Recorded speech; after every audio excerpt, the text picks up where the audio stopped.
I just rescued Moby Dick from his jail of the last 8 months.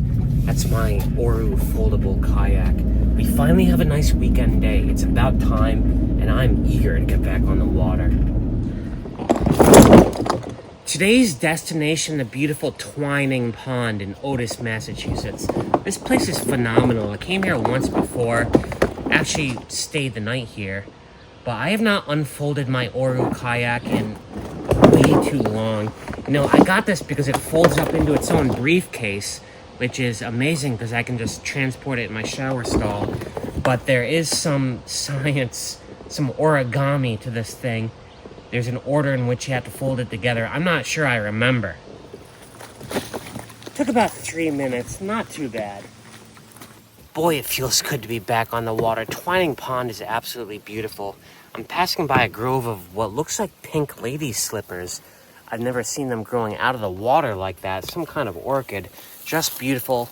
Lots of lily pads and stuff. I'm gonna go around the entire perimeter. There is an island, at least one island on this pond, and a cool stream that goes where the water flows in. I'm gonna try to snake up that a bit. I don't know when water lilies first bloom, but they are going wild. There's hundreds of them right here. They are just the most beautiful and remarkable thing. When I was in the Brooklyn Botanical Garden, maybe a month or two ago, they had an exhibit about the timeline of the plants on Earth, how they went through their own evolutions, just like the animals did. It was crazy. I think water lilies, I remember reading, are kind of in their own taxonomy. There's like nothing else like them. This is called the Oru kayak. Even though it's marketed as a kayak, it's more like a dinghy. It has a flat bottom, essentially, when you're sitting on it. And rather than stretch my legs out in front of me, I actually like to sit Indian style like this. So it does not go as fast as a kayak, but I've never been into boating for speed. I like to take my time and smell the water lilies. So this works perfectly for me. They are not like brand promoting me or anything. I paid my own money out of this, but it's one of the best investments I've ever made. The Lake Kayak by Oru, O-R-U. So this right here is our first island. Obviously, we can go that way. There's another island right out there. I'm gonna take a left here, try to stay close to the perimeter, the shore. And right up ahead, I see some friends I think I'm gonna try to rendezvous with. You like barely hear or see any airplanes. Yeah, it is very quiet here. Yeah, it's beautiful. Yeah. Those are some friends of mine over there. I'm gonna attempt to drift, plow, whatever, through this very shallow section of all these lily pads. Not only do they have their own, resistance plowing through them, this is such a shallow body of water right here. It's like I can't even put my hand down all the way. I swear I just saw a fish jump in there, but this island right here is simply a rock. I'm very tempted to disembark. Actually, no, I'm not. It's got no shade there. Speaking of shade, I parked in a grove this morning, turned on my inverter in the van to charge up some batteries, and I was still recharging thanks to those solar panels. Those things are like magic. I just like watch the battery charging out of thin air parked. It's the most amazing thing ever. I would never have gotten an air conditioner had I not gotten the solar charging first, because it draws a lot of power. Anyway, I am at one end. There's an inlet right here. I was trying to snake up, but this water is so shallow, I keep getting grounded on logs and peat or whatever it is on the bottom here. Sometimes I like to row this way, like I'm doing pull-ups on a chin-up bar. It's just a completely different set of muscles. Did you know herons can swim like a boat, like a swan? I just saw one do exactly that over here. How awesome would it be to just be your own kayak? I'm threading the needle between some stumps coming out of the water here. Unfortunately, there's some stumps right underneath the water. I'm entering an area with a lot of old stumps and a lot of bird boxes. Now this right here claims to be a wood duck nest, but there is no perch outside that hole for them to land on. That's maybe 5 inches wide. That doesn't make sense to me. I've seen wood ducks, they're larger than that. I think the bird boxes are just a lure for kayakers like me to get up close and get stuck in this minefield of submerged stumps. This end of the lake, the opposite of the end I disembarked from, is a little more wild. Some more little tributaries and stuff you can kind of navigate. This is actually a ton of fun. Let's see, can I get through here without getting beached? This water is so shallow, but like I said, this kayak only needs like 2 inches of clearance here. I'm making it. I think I'm gonna make it out the other side. Oh man, look at that, I made it. That was a ton of fun. This is what I like about kayaking, the meandering through these narrow channels. I want to get back on a river. I think my favorite so far was the Sudbury River in Concord. But there's also 2 other rivers there, the Assabet and the Concord River. The 3 of them kind of merge there. I want to get back on that. But right now, I'm just enjoying the fauna and the flora of Twining Pond. All this area up ahead is the main water inlet into the lake. I'm gonna try to snake up that a little bit. Look how shallow all of this is. I'll try to put my shadow over it. I don't know if that helps. It's only about maybe 8 inches deep. I think right up here to the left behind this wildflower bush. What are these things? Are they lady slippers? Some kind of orchid. But this, I think I might be able to sneak up a little bit. Let's see how far this goes. Or I might just ground myself immediately. Let's see. There is a log you can see kind of blocking the whole thing. I could disembark here though. I couldn't resist. I disembarked. That's a beaver lodge blocking this little tributary right here. But I got through. I'm fighting against the current. I'm gonna see how far I can snake up this. It's just like a graveyard of the forest right here.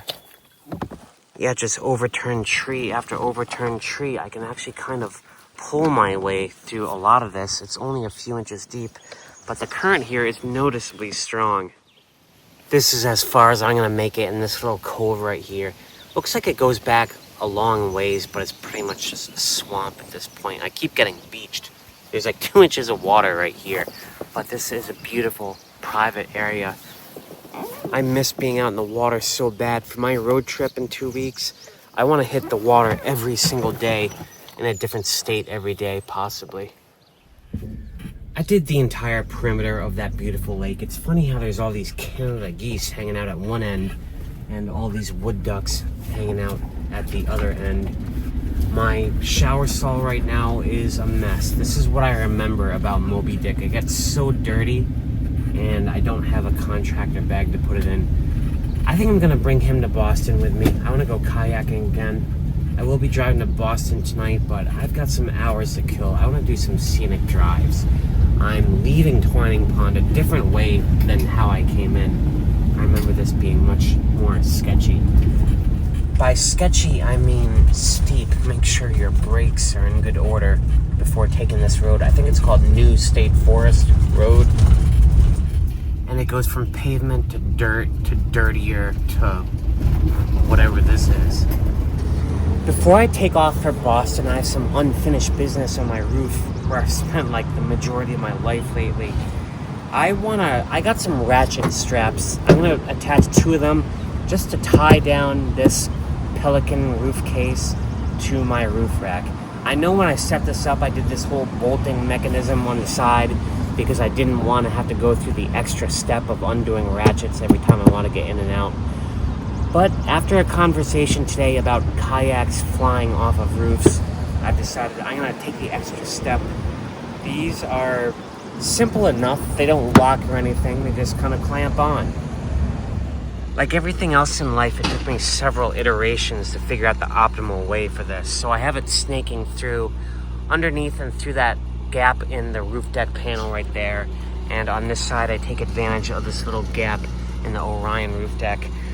And I might cut all except for maybe 2 feet of this off just so it's not too much dangling. Doing the same thing on the other side. I think that'll make it super tight. Second thing I want to do up here is seal up my adapter for my AC. Didn't do it yesterday because it was raining. No point in doing it when it's all wet. I just want to seal it up nice and tight, especially that area around where the wire drops in. I'm even using a glove this time to spread that caulk around. Kinda. And the last thing I installed was some zip ties securing the AC to the roof panel. It came with 4 huge bolts that secure the thing. I'm just not sure how much I trust that for now. That will just act as a fail-safe, so in case those bolts come apart when I'm going over a bumpy road, there's something else securing this to my vehicle. Right now, I'm a freaking mess. I have to go to work tomorrow, so I'm gonna try to grab a shower and scrape off a few layers of skin.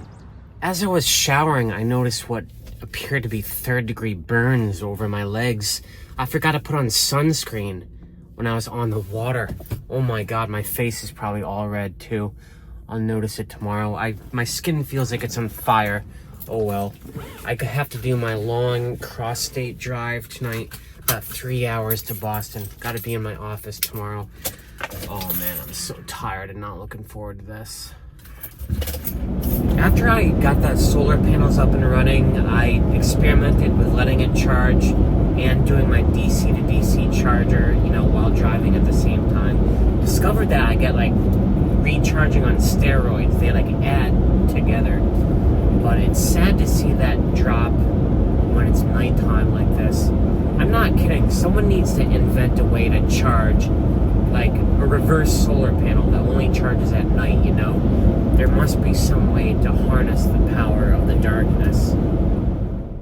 It's back right in there, right against the woods. Total privacy in the rear, just the way I like it.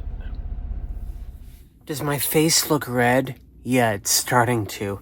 I think in about 12 hours from now, we'll see what kind of burns I have. 1st, 2nd, 3rd. Which of those is the worst kind? I'm not sure. Yeah, I completely dropped the ball on wearing sunscreen, and I am just fried. Not only is my skin red, but like I can feel a weird sensation. Like not a good sensation. I also feel like kind of nauseous. Does the sun do that to you? Yeah, I don't know. Sorry. I had a great time kayaking though. I mean, it felt so good to be back on the water. It's amazing I have not done that in 8 months. I got such a kick out of doing that. I think for my road trip, I've settled on where I'm going. I'm not going to do the Great Lakes area. It's just, that would be too much driving. I'm going to settle on the mid-Atlantic states. Virginia, Maryland, the Carolinas, Georgia. Places that I've just kind of like whipped through before. And I spent a lot of time in like Shenandoah and the mountainy area, the Blue Ridge Parkway. But I've never really explored the coast. Last summer I stayed at Yorktown, Virginia Beach, and like someplace outside of Raleigh. And that's it, just kind of whipped through there. I want to do a deeper dive on that whole area, because I think that might be a potential great place to move to live. Florida just gets too hot. The desert just gets too hot. New England just gets too cold for most of the year. You see in my videos, I'm running my heater from like late September up until a couple of weeks ago. That's most of the year. And winters are just so tough in this thing. I'm just kind of sick of it. Yeah, I feel like I've talked about that before, but I do know where I'm going. I have this AC now, which is pretty awesome. There is one drawback that the AC has changed for me that I've noticed. One good thing about the Max Air fan is it doubles as a skylight. The top of it is like transparent.